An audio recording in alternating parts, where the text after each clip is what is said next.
Limang magkakapatid at isang kasambahay ang hinostage kanina ng isang lalaki sa lungsod ng Taguig na iligtas naman ng mga otoridad ng mga biktima sa tulong ng mismong ama ng mga bata.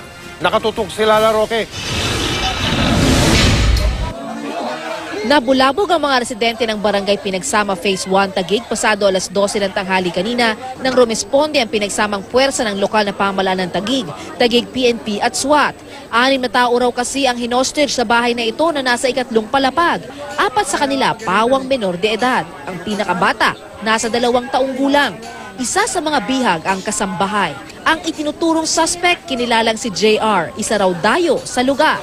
Bandang alas 11:30 ng umaga ay nagpunta raw dito si JR kung saan ay binisita niya itong bahay ni Virgie. At bandang alas 12 naman daw imedya ay umalis na ito, pero imbis na dumaan dito sa kanilang pintuan ay tumalon doon sa taas sa may kusina at saka nagpunta na doon sa kabilang bahay kung saan siya'y ng hostage.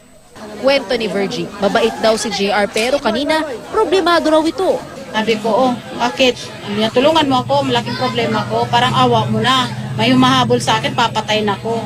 Pinaghalo yata yung droga at saka yung alak. Pasado alas 2 ng hapon, nakita namin ang ama ng mga biktima.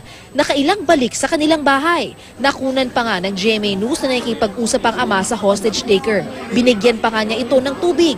Pero mag-aalas 4 ng hapon, iba na ang naging eksena. Umakyat ang SWAT team. Maya-maya, unang pumasok ang ama ng mga biktima sa maliit na bintana. Sumunod na ang mga SWAT. Sa pagmamahal sa mga anak, di alintana ang panganib na susuungin. Mailigtas lang ang kanyang mga mahal sa buhay. Makikitang nagkagulo sa loob ng bahay at isa-isa nang inilabas ang mga hostages. Ang ama ng mga biktima, kitang-kitang ibinuhos lahat ng galit sa suspect. Maya-maya pa inilabas na ang suspect na duguan ang mukha. Nung pagbukas niya, nakikita ko doon, linusob na nila. Kaya nag-penetrate na ako sa loob, tapos yung mga polis natin, tumulong naman, lumusob din sa loob. Nagpapasalamat ho tayo, naawa ng Diyos, natapos ho yung kanina ho, yung mga bata, to make sure lang ho na ayos, but kanina ho, nag-chinek ko ho sila. So far, thank God, maayos po ang kalagayan nila. Desidito rin daw ang ama na sampahan ng kaso ang suspect. Na-recover sa suspect ang 2 kitchen knife na ginamit niya sa pang-hostage. Nasa Taguig Pateros District Hospital ngayon ang mga biktima at suspect. Bagaman nagtamo ng galos, maayos naman daw ang lagay ng mga biktima. Lala Roque, nakatutok, 24 oras.